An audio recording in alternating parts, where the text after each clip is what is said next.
Nous allons faire aujourd'hui une révolution. Nous allons étudier la suite du Likutei Moharan. Le Likutei Moharan, dans le livre central de Rabbi Nachman de Braslav, est une annonce de la pensée du Rav Kook. C'est-à-dire ce qui était en germe chez Rabbi Nachman de Braslav éclos dans la pensée du Rav Kook. Et donc, l'enseignement est en fait le parachèvement du Likutei Moharan. Alors, ça explique certaines difficultés qu'ont eu nos auditeurs à comprendre ce que signifiait le livre, à comprendre le Likutei Moharan, étant donné qu'il est écrit dans un langage extrêmement hermétique, qui est celui, disons, condensé du temps de la Galoute. Le Rav Kook vivant une époque tout à fait différente, le moment où la Géoula a commencé, elle est enclenchée, alors évidemment, c'est tout à fait autre chose. Et là, on passe, disons, à un langage délié, poétique d'ailleurs, difficile à comprendre également, même pour des Israéliens. Mais c'est un hébreu déjà moderne et qui est confronté avec les réalités de notre existence.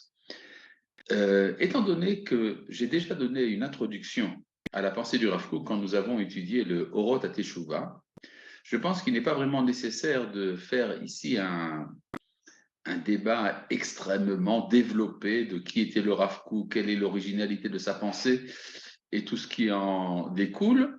Ce n'est pas vraiment nécessaire, mais nous allons quand même donner quelques introductions. Vous savez que le Rav Kook a écrit beaucoup de livres de halakha et beaucoup de livres de pensée juive. Les livres du Rav Kook, de manière générale, ont été rédigés, c'est-à-dire mis en page, si vous voulez, par son fils, le Rav Tzvi Yehuda Kook, pour l'essentiel, la partie Orot HaKodesh par le Rav Nazir, le Rav David Cohen, et il y a eu encore d'autres rédacteurs pour des ouvrages moins étendus. En tout cas, le livre que nous allons étudier aujourd'hui s'appelle Orot. Le voici. Vous l'avez d'ailleurs devant vous. J'ai vu que plusieurs personnes ont le livre chez eux. Il y a différentes éditions. Je me sers de l'édition classique, celle du Mossad HaRav Kook. Qu'est-ce que c'est que ce livre Orot? C'est, disons, on pourrait dire le livre central de la pensée du Rav Kook. Donc, de ce point de vue-là, c'est un livre extrêmement important. Il est, si vous voulez, celui qui est le moins apprécié dans les milieux universitaires, académiques. Et c'est la preuve donc que c'est le livre le plus important. En effet, un livre comme par exemple Orot HaKodesh, qui est un livre de, pourrait-on dire, de pensée métaphysique extrêmement profond, peut plaire à la majorité des personnes profondes sur le globe. Par contre, Orot rentre directement dans le vif du sujet du judaïsme, si vous voulez, dans la substantifique moelle du judaïsme. Or, le judaïsme est affronté et confronté, si vous voulez, à une opposition majeure de la part des nations. C'est-à-dire, le fait même d'être Israël implique une opposition. Par exemple, Manitou disait que la notion de peuple élu a une connotation agressive. De quel point de vue? Imaginez que vous rentrez dans une salle et qu'il y a dans la salle en question une centaine de personnes qui discutent entre elles. Et puis, vous ouvrez la porte et vous dites, écoutez, écoutez, il y a moi et vous. Le fait même d'avoir dit cela crée une relation tendue qui sera soit d'opposition, soit d'acceptation, mais il n'y aura pas d'indifférence. Or, le sujet d'un livre comme Orot, justement, c'est ce point-là. Ce qui est particulier au peuple juif, en particulier la dimension de sainteté qui se manifeste à travers le sionisme politique. Voilà. C'est-à-dire, le sujet, c'est la Géoula, la délivrance d'Israël, avec tous ses prolongements, aussi bien métaphysiques que moraux, politiques, tout ce que cela implique, tout cela se trouve concentré dans ce livre. De ce point de vue-là, le livre Oroth ressemble à un livre plus ancien qui a été écrit il y a presque 1000 ans. Je parle ici du Kuzari. Le Kuzari de Rabbi Yehuda Halevi est également, dans toute la pensée juive du Moyen-Âge, le livre central qui est celui qui est difficile à digérer pour les cosmopolites. Il y a un autre livre, encore plus ancien,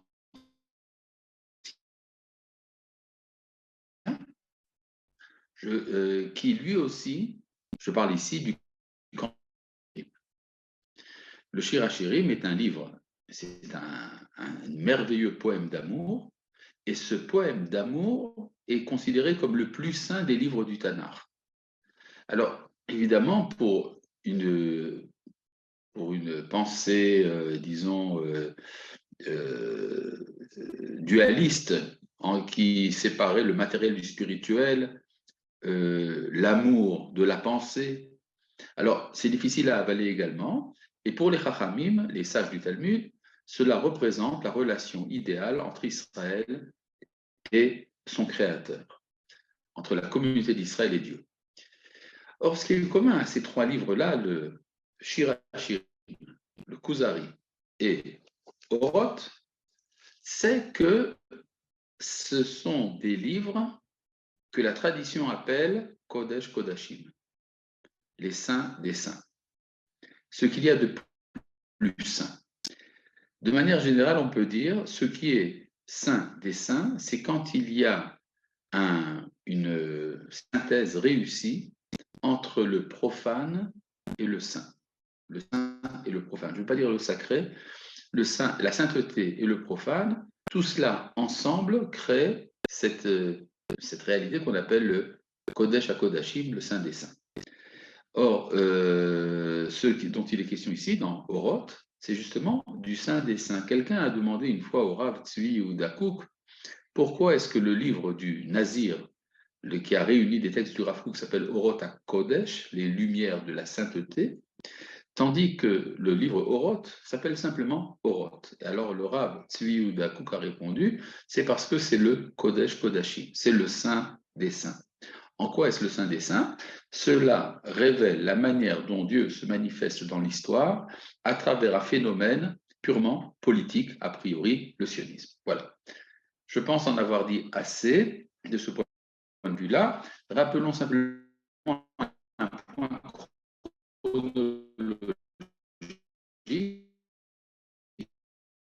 Dans la deuxième partie du XIXe siècle, il est décédé en 1935, c'est-à-dire dans la première moitié du XXe siècle. 1935, rappelez-vous, Hitler est déjà au pouvoir en Allemagne, la Deuxième Guerre mondiale n'a pas encore éclaté. Ce qui sépare la vie du Rav Kook en deux parties, c'est la Première Guerre mondiale. Le Rav Kook fait son aliyah en 1904, il repart, enfin il part, il devient le rabbin de Yafo et des premières implantations, les premiers kibbutzim, chilonim, et tout ce que ça représente, c'est-à-dire la rencontre du Rav Kook avec le monde chiloni. Et puis, il prend le départ pour l'Europe pour participer à un congrès de l'Agudat Israël. Il reste coincé en Europe, pourrait-on dire, jusqu'après la Deuxième Guerre mondiale. Il revient en Israël, il devient grand rabbin de Jérusalem et grand rabbin de la Palestine, mandataire britannique de l'époque. Et pendant toute cette longue période de 70 ans, il écrit des livres. La plupart ne sont publiés qu'après sa mort. Oroth est déjà publié de son vivant et cause déjà une polémique. Voilà. Eh bien, si vous avez le livre devant les yeux, est-ce que nous avons ici le texte, David? Nous n'avons pas le texte sur écran, n'est-ce pas? Bon, ce n'est pas très grave. Ah si, nous l'avons quand même. Ah, mais c'est très bien, c'est très très bien. Alors, ce que nous allons faire, nous allons lire aujourd'hui l'introduction à Oroth faite par le Rav Tzvi Yehuda Kook. Voilà. Bon, cette introduction, a priori, est une introduction purement technique dans laquelle le Rav explique comment est-ce qu'il a ordonné le livre. Cependant, il y a ici des contenus spirituels qui transparaissent à travers l'introduction. On y va. Shefa Kodesh HaKodashim Shel Sefer HaOrot Hazeh. C'est-à-dire le flux de saint des saints de ce livre de lumière. Alors, vous voyez déjà ici, le Rav Tzviuda fait allusion à cette remarque comme quoi Oroth serait le plus important des livres de la pensée du Rav.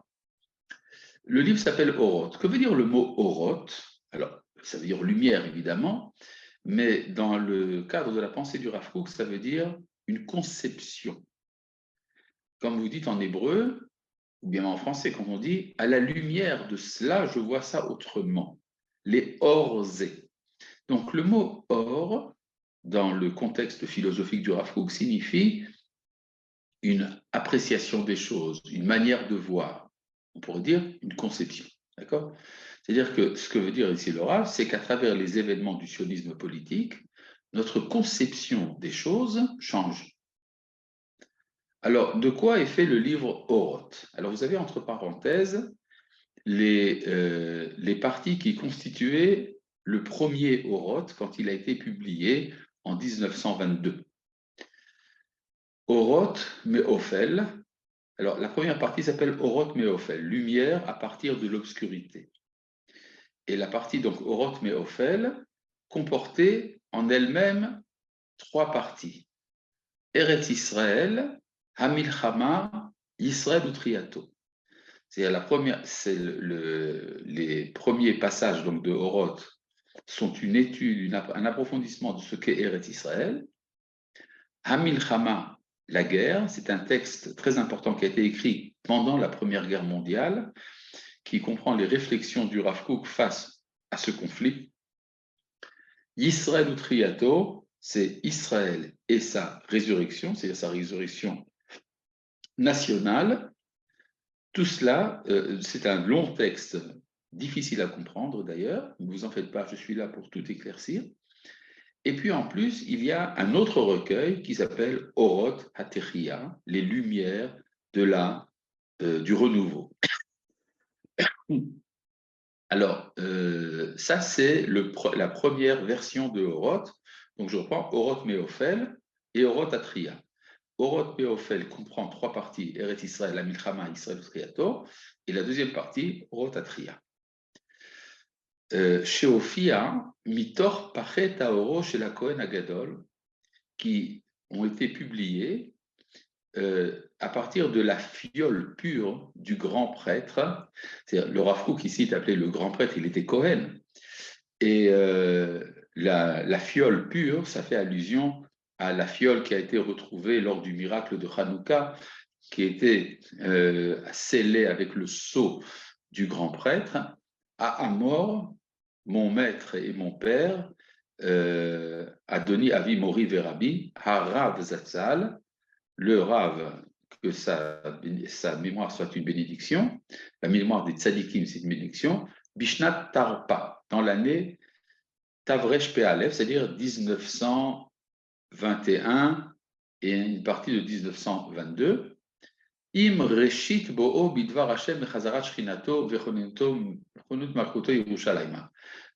Au début de son retour, voulu par la parole de Dieu, qui ramène sa présence et qui établit son royaume à Jérusalem. De quoi parle-t-il? En 1921, le Rav Kook revient de Londres, où il était établi pendant la Première Guerre mondiale, là où il avait participé aux efforts qui ont amené à la déclaration Balfour. En 1921, les Anglais dominent déjà la Palestine. Il y a déjà le mandat britannique et le Rav Kook revient à Jérusalem pour prendre, si vous voulez, la direction spirituelle du mouvement et imprimer donc ses idées sur les processus qui se passent à l'époque. Je rappelle qu'à l'époque, à Jérusalem, il y avait également un important public, pourrait-on dire, Haredi, mais pas Haredi dans le sens actuel du terme, qui était fidèle à la tradition, qui était hésitant par rapport au sionisme. Il y avait un petit groupe opposant au sionisme.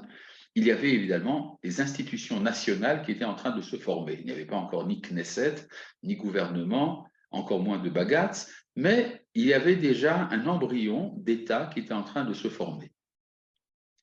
Et donc, en 1921, ce n'est pas pour rien donc que le Rav Kook publie à l'époque son Oroth pour donner l'impulsion spirituelle à tous les processus qui se produisent de son temps. Inehu choser umofiata bishnat aktoret. Il est à nouveau, il va être publié maintenant dans l'année de l'encens. Aktoret, c'est l'année, si vous faites la gematria, c'est l'année 1949, Tafshintet. C'est-à-dire un an après la fondation de l'État d'Israël. Imreshid Gilouya shel Romemut Yemin Elion, avec le commencement de la révélation de la hauteur de la droite suprême, c'est-à-dire la force de Dieu, Ligoulat Amo, pour libérer son peuple, Venachalato et son héritage, Vishuat Meshicho, et le début de la délivrance messianique. C'est-à-dire, pour le Rav Tzvi Yehuda, la publication des œuvres du Rav Kook a une chronologie qui n'est pas due au hasard. Elle intervient dans les moments importants de l'évolution de la Géoula.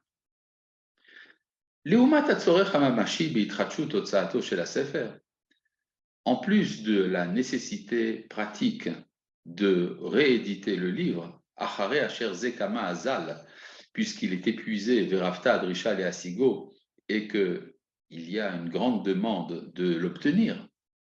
Makbil ou Bechouvan ou Achiyuv Amiyuchad Be'azracha Ne'edarazo, l'obligation d'amener ce rayonnement puissant et parallèle, Ata Alpene Ma'arechet Haetanim, correspondent également à l'organisation puissante chez le Komemut Yerushalayim le Memshelet Israël, pour le retour de Jérusalem au gouvernement d'Israël. Effectivement, en 1949, le gouvernement israélien transfère son siège de Tel Aviv à Jérusalem. Amistagevet ve'ola, qui va en augmentant l'igulatenu v'dut nafshenu, pour nous libérer et rédimer notre âme. Donc, c'est-à-dire, il y a ici également, pour le Rav Tzvi Yehuda, il y a une importance au fait que Jérusalem retrouve sa centralité. La Knesset également arrive à Jérusalem, à Tou Bishvat, soit dit en passant. C'est la raison pour laquelle le jour de Tou Bishvat est également la fête nationale de la Knesset chaque année. Et là, il rentre maintenant dans le détail bibliographique. Kifkudat Baal Haorot Zatzal, selon ce que m'a ordonné de faire le maître des Lumières. Le maître des Lumières, c'est ici le Rav Kook. Bacharit Shenotav, à la fin dans ces dernières années, Badakti ve'emadti al matkuntam et psuke amikraot ou ma'amarot azal, j'ai réétabli comme il se doit les versets et les citations des sages. Asher mikodem ba'utza rishona, parce que dans la première édition, Kefishetef hayitzira mekori, étant donné le torrent de production d'origine, il n'était pas toujours précis. C'est-à-dire, quand quelqu'un écrit un livre, il ne fait pas toujours attention à ce que les citations soient précises. D'ailleurs, on voit ça également chez Maïmonide. Souvent, il cite des versets et des paroles des sages, et il y a parfois des inexactitudes. Donc, ce que fait le Rav Tzvi Yehuda, il dit, j'ai remis le verset de manière exacte. Gam tzerafti besof hasefer reshimat mar'e mekomot shel hapsukim ve'hama'amarim. Et j'ai mis à la fin du livre également des renvois à la source des versets et des citations.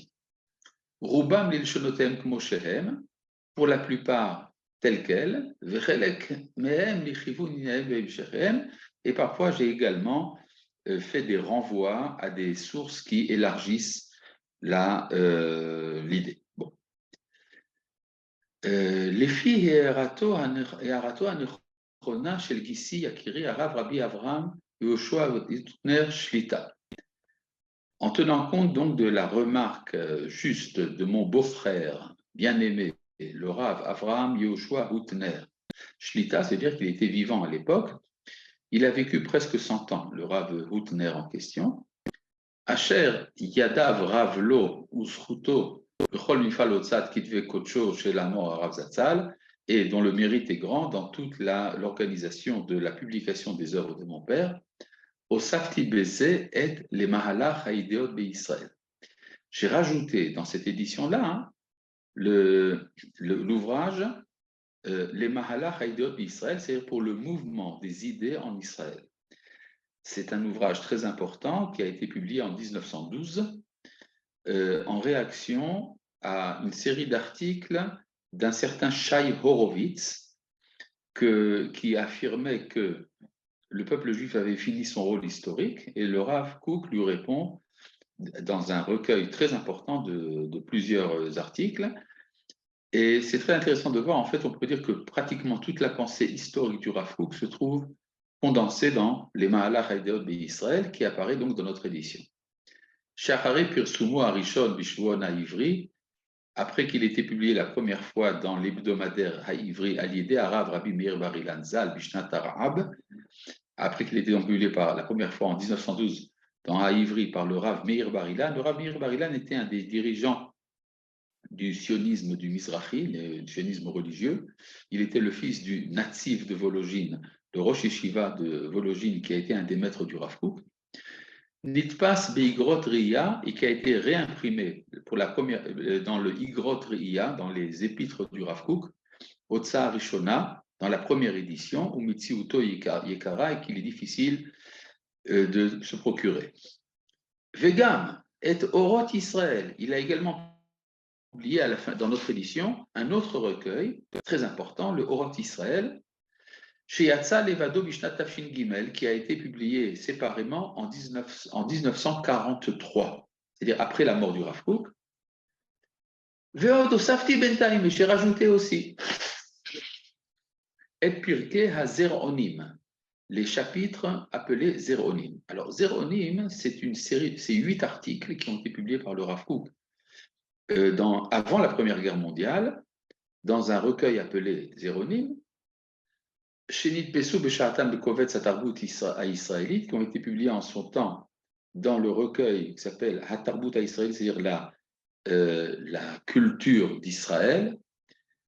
Shaya les bases de Pirtzat Amilchama Sheshat Arad, qui a cessé son activité lorsqu'a éclaté la guerre de l'année 1914. L'Echol Ele Gamken, pour ces deux-là aussi, j'ai rajouté Hatikuni Manal, les Psukim Amre Chazal Shebaem. J'ai donc rectifié les versets et les paroles des sages. Kol Ele Yachad Mashlimim, Metamim Tofat Aorot Aele Bechol Sekev Kocham Mole Sherulam. Tout cela donc complète de manière entière et parfaite l'apparition de ces lumières dans toute leur sainteté. Il y a également un autre texte que le Rav Tzviuda a rajouté, qui n'est pas, et dont il ne parle pas dans cette introduction, c'est la Keria Gedola, le grand appel. C'est également un texte qui se trouve juste après les Mahalach Haïdeot Israël. Donc, le livre que nous allons étudier est un livre hétéroclite. Il est formé de beaucoup d'articles publiés dans différentes occasions, mais qui ont un dénominateur commun. Il nous explique ce qui se passe pendant le temps de la Géoula. On peut dire que, sans aucun doute, une grande partie des textes du Rav Kook, peut-être tous même, sont inspirés de ce qu'on appelle le Ruach HaKodesh, c'est-à-dire, étant donné que le Rav Kook était une personne extrêmement sainte, il méritait également des illuminations, des sortes de révélations qui ont trouvé également leur expression dans les textes des textes qu'il écrit. Il faut savoir une chose, c'est que le Rav Kook a un style extrêmement poétique qui fait que pas toujours on se rend compte qu'en fait il y a une très grande précision dans ses expressions. C'est-à-dire même si les expressions sont poétiques, elles ne sont pas au hasard. Elles se réfèrent pour la plupart à des notions que l'on trouve dans l'ensemble de la pensée d'Israël et également dans la philosophie. C'est-à-dire, quand le Rav Kook dit un mot, ce mot résonne par rapport à tout un contexte. Par exemple, pour donner un seul exemple, quand le Rav Kook dit « Chevratiyut », et en fait, il parlait du socialisme. C'est-à-dire que le mot chevra veut dire la société, et donc chevratiut, ce qui est social, mais il fait ça en résonance avec le mouvement socialiste de l'époque, qui était très important de son temps, et qui inspirait la plupart des activistes du mouvement sioniste. Alors, il faut bien comprendre, donc, le Rav Kook suppose que le lecteur connaît toute la Torah, connaît tous les Midrashim, connaît le Talmud, connaît le Zohar, et également que le lecteur connaît les mouvements de pensée contemporains, les philosophies, les différentes idéologies, le développement de la science, le développement de la morale, les événements politiques, tout cela, le Rav Kook suppose que le lecteur le connaît. Maintenant, nous, les lecteurs, nous ne savons pas toujours de quoi le Rav Kook parle, donc on va devoir parfois expliquer quel est le contexte dans lequel le Rav parle. Alors, pour finir l'introduction, je lis ici Mimekor Mizra Haor Agadol, à partir de la source des semailles de la grande lumière. Alors, c'est quoi les semailles de la grande lumière? Là, c'est un peu énigmatique. Cela veut dire que pendant le cours de l'histoire, il y a des pensées qui sont semées. Quand vous semez une graine, elle disparaît dans la terre. Mais si vous avez la patience, elle va donner finalement une plante. Et donc, ce que dit le Rav Tzouda ici, il y a eu des semailles, si vous voulez, des semences qui ont été dispersées pendant l'histoire, qui maintenant sont en train de mûrir et d'apparaître à travers cette pensée. Au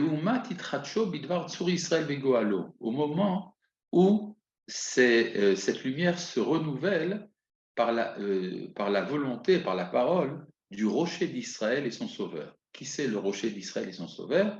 Melech Olamim, le roi des mondes, Hatzadik Bechol Adorot, qui est juste à travers toutes les générations.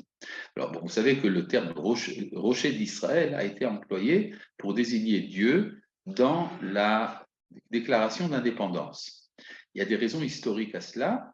C'est que les religieux ont dit nous signons uniquement si Dieu est mentionné, et les anti-religieux ont dit nous ne signons que si Dieu n'est pas mentionné. Alors on a trouvé un compromis, une phrase poétique qui peut vouloir dire ce que l'on veut, le rocher d'Israël. Et à partir mais les textes kabbalistiques nous disent qu'effectivement le nom de Dieu lors de la Géoula, c'est Tzur Israël. Donc même sans le vouloir, les auteurs de la Megillat HaAtzmaut ont introduit le nom de Dieu propre à l'événement, à ce moment-là. Al Tzion d'Yerushalayim ou Mikraehem, qui se révèle sur Tzion et Jérusalem et ses dépendances, et mitzvat Torato, par le commandement de sa loi. Alors de quoi s'agit-il? C'est quoi le commandement en question? Où est-ce que le sionisme apparaît dans la halacha? Tout simplement, il y a une mitzvah parmi les 613 commandements qui est de prendre possession de la terre d'Israël et qu'elle soit aux mains d'Israël et non pas, et pas aux mains des nations. C'est ça le commandement auquel fait allusion le Rav Tzouda. Ça se retrouve dans l'opinion du Ramban Nachmanide, qui est la base, si vous voulez, toranique du mouvement sioniste. Alors, il y a une question, est-ce que le livre Oroth existe en anglais? Oui, il existe en anglais, il a été traduit, je crois, par le Rav Betzalel Nahor des États-Unis. En français, il y a eu différents efforts qui, à mon avis, n'ont pas été jusqu'à présent couronnés de succès.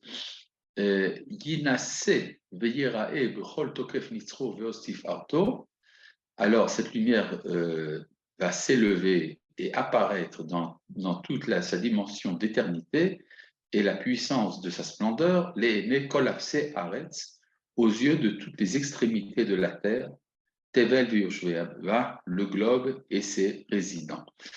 C'est-à-dire qu'il y a une dimension universelle qui est liée au sionisme, qui est parfois ignorée, mais qui est tout à fait réelle, et dont il va être question dans le livre. Hamisha Asar Be'av Hatashat, le 15 du mois de Av de l'année 1949, Sevi Yehuda HaKohen Kook. Voilà. Tout ça, donc, c'est l'introduction du Rav Tzvi Yehuda au livre. Je pense que c'était utile de l'étudier et merci donc à Zachary qui nous a permis de trouver le texte. Voilà. Puisque nous avons fait toute cette introduction bibliographique, vous voyez que c'est une introduction bibliographique mais porteuse de spiritualité, nous allons rentrer dans le vif du sujet. Voilà. Grâce à David Altar, nous avons ici devant nous le texte Eretz Israël. Alors, bon, Eretz Israël, c'est pas nouveau. Ça apparaît dans la Torah, ça apparaît dans les prophètes, dans la Mishnah, dans la Gemara, dans le Zohar, dans la Halacha. Eretz Israël, donc, est un sujet bien connu de nos maîtres. Cependant, on peut dire qu'il y a ici une nouveauté, c'est que Eretz Israël est prise comme un sujet en soi, alors qu'on peut dire que les mentions d'Eretz Israël se trouvent disséminées dans toute la littérature juive, mais le fait de réunir ça en un seul sujet, c'est ça l'originalité de ce texte. Alors, le texte Eretz Israël est composé de 8 passages, pour dire 8 chapitres. Alors, les chapitres sont courts, mais ils sont très denses, et donc il va falloir être patient pour comprendre vraiment ce que veut dire le Rav Kook. Dans le premier chapitre, le Aleph, qui commence par Eretz Israël et Nea Davar Chitzoni, et dans le deuxième, le Bet, c'est une polémique qui n'est pas dite expressément, c'est une polémique contre la conception d'Eretz Israël qu'on trouve chez le Rav Shimshon Raphaël Hirsch. Le Rav Shimshon Raphaël Hirsch, grand maître d'Allemagne au XIXe siècle, était un de ceux qui ont pu, disons, relever l'orthodoxie juive en Allemagne face au mouvement réformé. Le Rav Hirsch, on peut dire, était celui qui a sauvé le judaïsme orthodoxe. Son mouvement s'appelle la néo-orthodoxie. C'est en quoi consiste la néo-orthodoxie? C'est une forme religieuse de la Haskalah. Vous savez que la Haskalah, c'était un mouvement en Europe orientale qui voulait les lumières de la modernité et qui souvent a amené également à l'assimilation. Et donc, ça a créé une opposition des rabbins à tout ce qui est élargissement de l'horizon spirituel. Ce n'était pas le cas d'ailleurs en Europe occidentale, mais en Europe orientale, il y a eu effectivement un conflit entre la Haskalah et le judaïsme traditionnel. Cependant, en Allemagne, le Rav Hirsch, en Allemagne, en Hongrie, en Autriche, le Rav Hirsch, lui, considérait qu'il était très important, justement, de s'insérer dans la civilisation moderne, avec tout ce qu'elle porte de bénéfique. Pour le Rav Hirsch aussi, nous vivons à un moment particulier de la providence historique, c'est le moment de l'émancipation des Juifs. Depuis la Révolution française, a été enclenché tout un mouvement qui finalement a donné l'égalité des droits aux Juifs d'Europe et d'Amérique d'ailleurs. Et à partir de ce moment-là, le Rav Hirsch dit « Enfin, c'est le moment idéal de vivre en galoute ». C'est-à-dire, le peuple juif a été exilé pour vivre en exil et illuminer avec sa sainteté et sa moralité l'obscurité dans laquelle les nations sont plongées. Donc, si vous voulez, la pensée du Rav Hirsch est diamétralement opposée dans le principe au sionisme.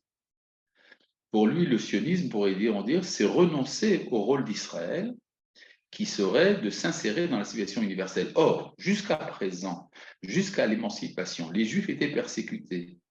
Donc la galoute était inutile. Mais à partir du moment où enfin nous sommes arrivés à l'égalité des droits, c'est le moment idéal pour rester en galoute. Alors qu'en est-il d'Eretz Israël dans la pensée du Rav Hirsch? Eh bien, Eretz Israël est un lieu technique qui a permis au peuple d'Israël de se constituer Et une fois ce peuple bien constitué, il part en exil pour illuminer les nations. Et donc, il faudra être patriote de l'empereur d'Allemagne, de l'empereur d'Autriche-Hongrie et des différents pays dans lesquels nous sommes disséminés et où nous bénéficions de la grâce des nations. Et nous allons ajouter à la civilisation allemande, nous allons ajouter un peu de kedusha, de sainteté, un peu de moralité, tout cela en accomplissant les mitzvot. Et c'est pour ça que la réforme est aux yeux du Rav Hirsch quelque chose d'absolument intolérable. C'est également renoncer au levier par lequel Israël peut réussir. Et une fois que nous aurons bien fait tout cela, alors les Allemands seront tellement contents qu'ils nous diront merci. Voilà, c'était ça là, le projet du Rav Hirsch. On peut dire qu'il y a également un démenti de l'histoire. Je crois qu'effectivement, l'Allemagne n'a pas réagi de la manière dont le Rav Hirsch prévoyait, je crois. En tout cas, quand le Rav écrit ce texte que nous allons voir, le Rav Hirsch n'est déjà plus de ce monde, mais les idées qu'il défend sont encore présentes sur le terrain. Elles sont à l'origine de la fondation d'une organisation internationale, Agudat Israël. La Agudat Israël est une organisation d'ailleurs qui existe encore, de juifs orthodoxes qui ne sont pas forcément en opposition au sionisme, mais qui ne s'identifient pas au sionisme et qui considèrent Eretz Israël comme étant quelque chose d'extérieur. Voilà. Alors ça, c'est exactement le contraire de ce que va dire ici le Rav Kook. Je lis ici dans le texte. Eretz Israël est nena davar chitzoni. Eretz Israël n'est pas une chose extérieure. Alors, la question qui se pose tout de suite, si le Rav Kook veut nous parler d'Eretz Israël, pourquoi est-ce qu'il nous dit qu'elle n'est pas? Il pourrait d'abord nous dire qu'est-ce que c'est. Alors là, c'est un grand principe dans la pensée d'Israël, c'est que des notions élevées ne sont compréhensibles au départ qu'à travers la négation. De même que, par exemple, chez les philosophes, on dit que pour connaître Dieu, il faut savoir ce qu'il n'est pas, et c'est alors seulement qu'on commence à comprendre qui il est. De même pour le Shabbat, on ne peut pas comprendre ce que c'est le Shabbat si on ne comprend pas que c'est d'abord l'interdiction de faire des travaux. Et à partir de là, alors on peut commencer à comprendre qu'est-ce que c'est que le supplément d'âme qu'on reçoit le Shabbat, la Neshama, etc. De même pour Eretz Israël, pour vraiment comprendre de quoi il s'agit, il faut d'abord se débarrasser d'une conception erronée. Donc c'est ce que nous dit ici le Rav, Eretz Israël est nena. Qu'est-ce qu'Eretz Israël n'est pas? D'avoir chitzoni, une chose extérieure. Kinyan chitzoni laouma, un acquis extérieur de la nation. Rak betor imtsaï, qui ne servirait qu'à être le moyen, la matara chez l'Aïtagdout aklalit, pour le but de se réunir ensemble. Vers zakat kiyuma, à Chomri, ou pour veiller à sa subsistance matérielle, ou à filou à Rouhani, ou même spirituelle.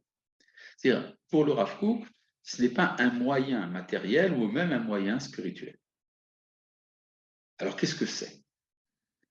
Eretz Israël yi chativa atzmutit. Eretz Israël est une entité ontologique dans l'être. Kshura bekesher chaim imaouma, qui est liée d'un lien de vie avec la nation. Chavuka bisgulot penimiyot imetziuta, qui est enlacé par des vertus intérieures avec son être. Alors, de quoi ça veut dire? Ce que ça veut dire? Ça veut dire que le peuple d'Israël et la terre d'Israël sont en fait une seule et même chose. C'est-à-dire, c'est comme un couple. Vous savez que le peuple d'Israël est appelé dans le livre d'Ézéchiel du nom collectif de Adam. Adam, Atem, Neum Hashem. Vous êtes Adam, parole de l'Éternel. Adam est un masculin. Le féminin du mot Adam, c'est Adama, la terre.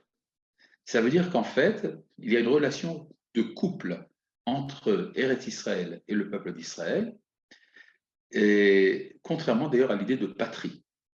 L'idée de patrie qu'on trouve chez les nations, ça voudrait dire que la terre a une relation parentale. Nous sommes le fils de la mère patrie, mère, motherland, ou patrie, patria, le père. Et donc, ça voudrait dire que ça serait le terroir qui aurait créé l'identité nationale, ce qu'on trouve d'ailleurs dans le romantisme pétainiste, par exemple. Et tandis que et la relation que j'ai envers mon père ou ma mère est une relation imposée par la nature. Je ne peux pas faire que ma mère ne soit pas ma mère ou que mon père ne soit pas mon père. Par contre, un couple est une relation morale. La relation morale, homme-femme, est beaucoup plus profonde. Et c'est la raison pour laquelle on considère également que la relation, c'est une relation au niveau de la neshama, de l'âme. Et de même qu'on ne peut pas séparer un homme de sa femme ou une femme de son homme, et de même on ne peut pas séparer Eretz Israël et Am Israël. Ou mitorkar, et c'est à cause de cela que Ifchar la mode de la Torah de Eretz Israël, qu'on ne peut pas comprendre le contenu de la vertu intrinsèque de la sainteté d'Eretz Israël, ou le Hotzi la poil et Tomek Ribata, et d'exprimer en acte la profondeur de son chérissement, Beshum Askala rationalité Enoshit. On ne le peut par aucun entendement rationnel humain. Alors, il faut bien comprendre ce que dit le Rav Kook. Il nous dit que pour comprendre Eretz Israël, ça ne passe pas par le rationnel. Alors dans ce cas-là, pourquoi écrit-il un livre? Un livre est censé m'expliquer de manière rationnelle quelque chose. En fait, ce que veut dire le Rav Kook, je vais t'expliquer rationnellement l'irrationnel. Avant de continuer, je voudrais vous citer une phrase et vous allez devoir deviner qui est l'auteur de la phrase. Je vais la dire d'abord en hébreu. Akesher shelanu l'Yerushalayim ou les ma'ala mikol askala rationalit. Notre lien à Jérusalem est au-delà de tout entendement rationnel. Qui a pu dire une chose pareille? Je vais vous le dire tout de suite. Ah, Ben Gurion, dit David Altar. Non. Alors la surprise, c'est que c'est Yeshayahu Leibovitch. Yeshayahu Leibovitch, que vous connaissez comme étant un philosophe juif religieux qui prétendait que sa pensée philosophique était également le judaïsme, a affirmé que, en fait, il était véritablement sioniste, mais il refusait de donner une dimension religieuse au sionisme. Et cette phrase, il l'a écrite dans une lettre en réponse à la question: est-ce que l'on peut, dans le cadre d'un accord de paix, renoncer à Jérusalem? Et la réponse qu'il a donnée était la suivante: notre relation à Jérusalem est au-delà de toute pensée rationnelle, et donc on ne peut pas introduire Jérusalem on ne peut pas introduire cette notion dans un débat politique, parce qu'il n'y a que nous qui sommes concernés par cela. Et donc, si c'est nécessaire pour faire la paix, il faut être prêt à renoncer à Jérusalem. Et c'est là, en fait, c'est là que c'est très différent du Rav Kook. C'est-à-dire, pour Yeshayahu Leibovitch, en fait, l'attachement à Jérusalem est quelque chose d'absurde, d'irrationnel, et donc il ne faut pas en tenir compte. Pour le Rav Kook, au contraire, notre attachement à Jérusalem et à Eretz Israël, c'est vrai que ça ne commence pas par le rationnel, mais étant donné que c'est un lien de vie, finalement, ça a des prolongements rationnels qui font qu'on ne peut pas renoncer à Eretz Israël. Vous voyez qu'il semble, donc il y a un point de départ qui semble être le même, mais en fait, ça part d'un point de vue totalement différent. Et donc, c'est ça que nous dit ici le Rav Kook. On ne peut pas comprendre rationnellement qu'est-ce que c'est que la relation à Eretz Israël, mais on peut le comprendre par les moyens qui vont suivre. Je suis ici, mais alors pourquoi Jérusalem? Parce que c'est le lieu de notre vie. Alors, et de même que, par exemple, on n'a pas besoin de justifier le fait qu'on ait une colonne vertébrale. J'ai une colonne vertébrale. Est-ce qu'on y pense? Non, on n'a pas besoin d'y penser. C'est une donnée. Et à partir de cette donnée, alors on agit. ça nous permet le fait d'avoir une colonne vertébrale nous permet de faire beaucoup de choses. Et donc, c'est la même chose. Eretz Israël, et Jérusalem en particulier, c'est notre essence, c'est ce que nous sommes. Et donc, renoncer à Jérusalem, c'est renoncer à être nous-mêmes. Maintenant, pour vraiment le comprendre, alors il faut que ça de la part de Dieu. Je n'ai pas très bien compris la phrase, mais pourquoi est-ce que Dieu a besoin de Jérusalem? Alors ça, c'est toute une question de savoir, est-ce qu'il y a un sens à ce qu'on appelle la sainteté de l'espace? Il y avait un penseur juif bien connu, vous avez entièrement entendu parler d'Abraham Eshel, en français, conjugal, joue à joue, panim al panim. Oui, d'accord. D'accord, j'accepte. Tout à fait.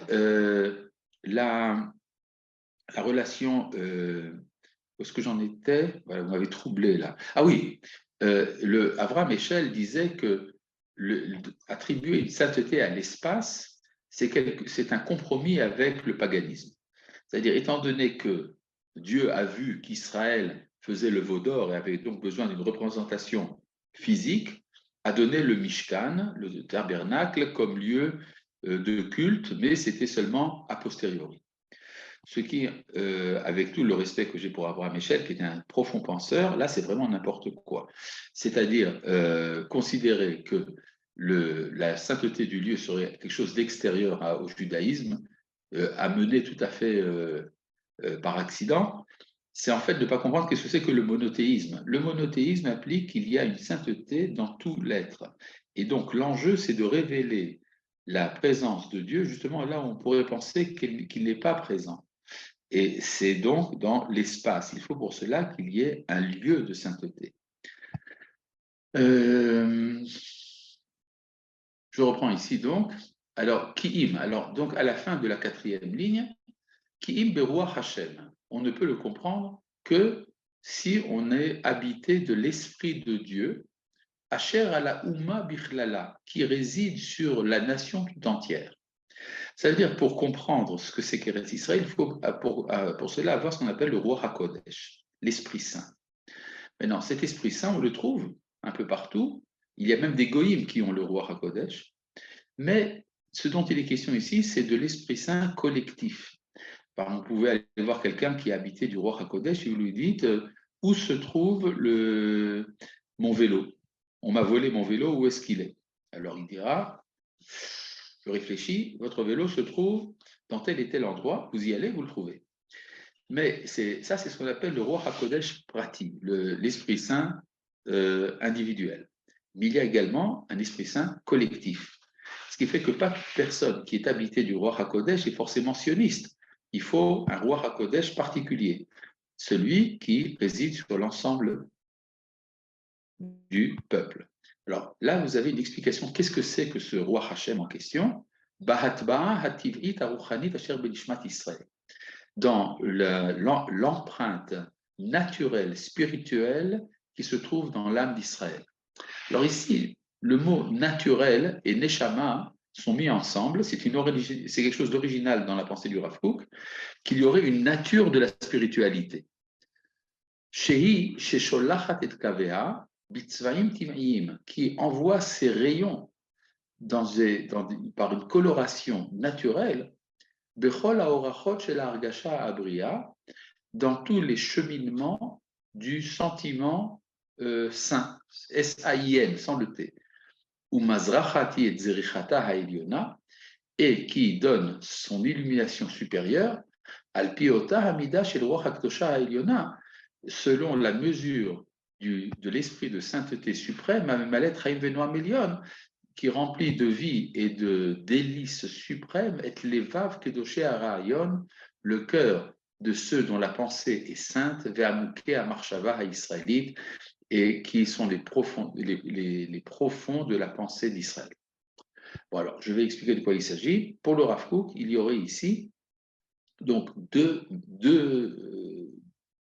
domaines dans lesquels le Ruach Hashem en question, l'Esprit de Dieu qui permet de comprendre ce que c'est qu'Eretz Israël, il y a donc deux domaines où cet esprit-là apparaît. Le premier, dans ce qu'on appelle le patriotisme naturel, la Gasha Abria, C'est-à-dire le fait de se dire, voilà, je me sens attaché à ma terre par un lien naturel. Le Rav Kook dit, ce sentiment de patriotisme, d'amour de la terre, il a son origine dans le roi Hachem, même si on ne le sait pas. Et puis, ça se manifeste de manière suprême chez les hommes profonds du peuple d'Israël, c'est-à-dire chez les tzadikim. C'est certains tzadikim qui sont habités du roi HaKodesh et qui comprennent qu'est-ce que c'est qu'Eretz Israël.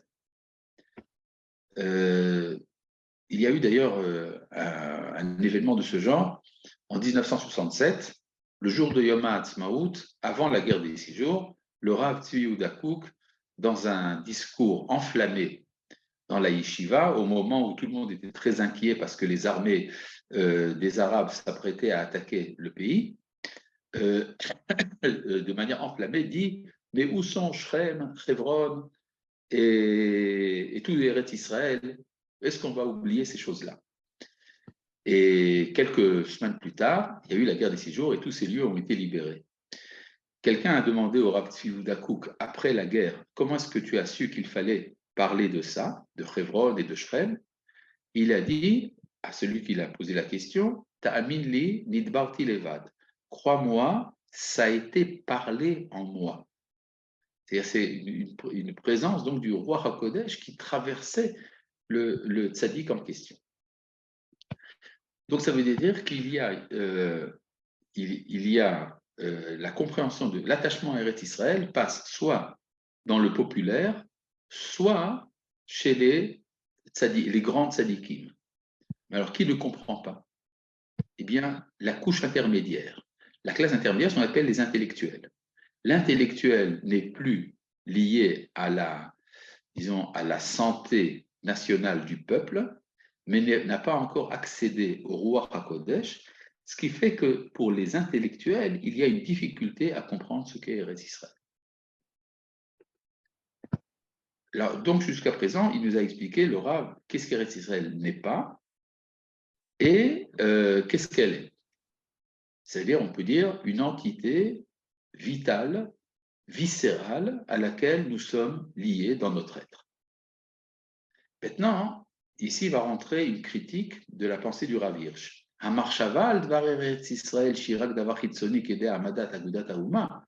pensée qui ne voit en Eretz Israël qu'une donnée extérieure qui sert à former le peuple,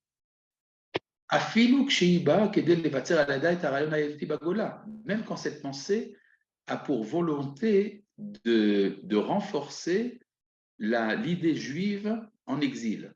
C'est-à-dire, le Rav Hirsch disait, nous avons un rôle en Allemagne. Alors qu'en est-il d'Eretz Israël? Ça, c'est pour plus tard. Ça viendra un jour, mais ce n'est pas important. Mais il a fait ça, le Rav Hirsch, pour lutter contre les réformistes. Afin de préserver son caractère et de renforcer par cela la foi et la crainte de Dieu,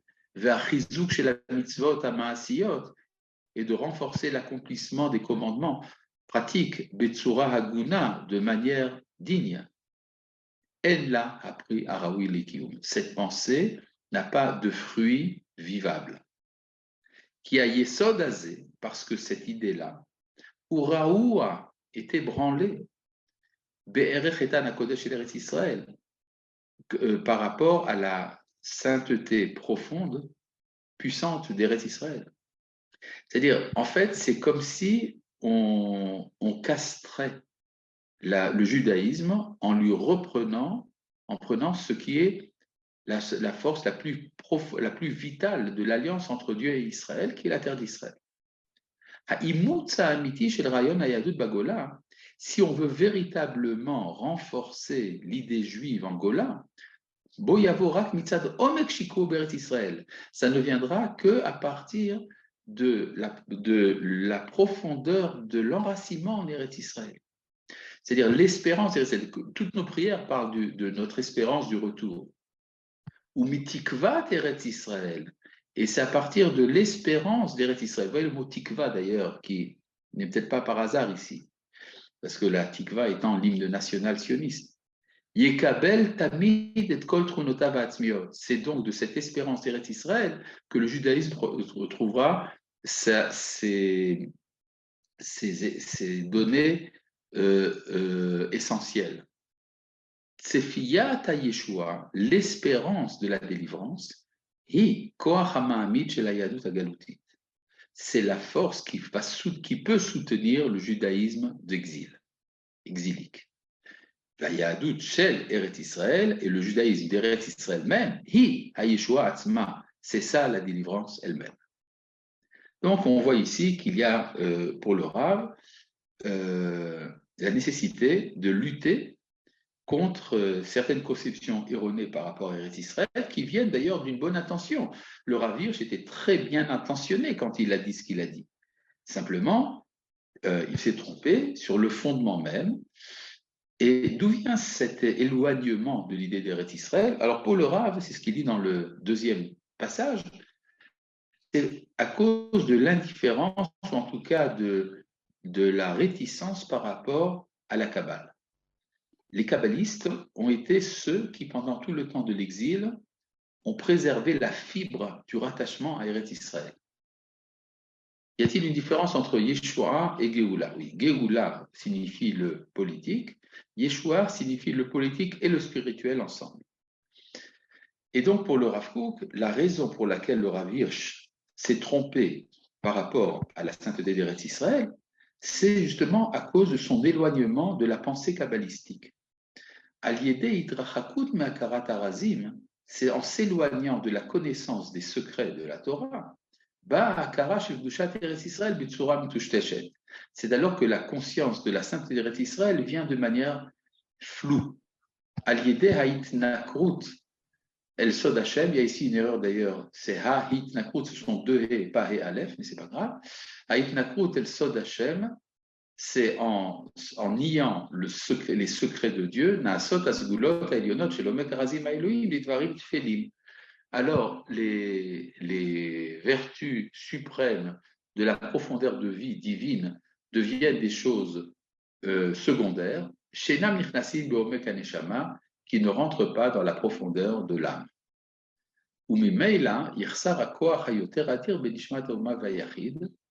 Et c'est alors que va manquer donc la force la plus puissante dans l'âme de la nation et de l'individu,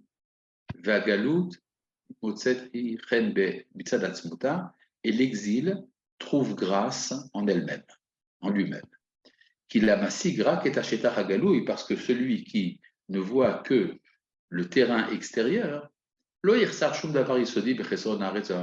lui manque rien de fondamental quand nous n'avons ni pays, ni royaume, et tous les contenus qui fondent la nation. L'idée de l'espérance de la délivrance est pour lui comme une branche latérale, qui ne peut pas se lier avec la profondeur de la connaissance du judaïsme. Et c'est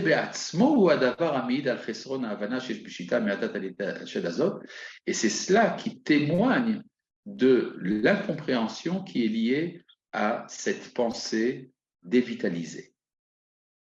Et ça, c'est violent. Nous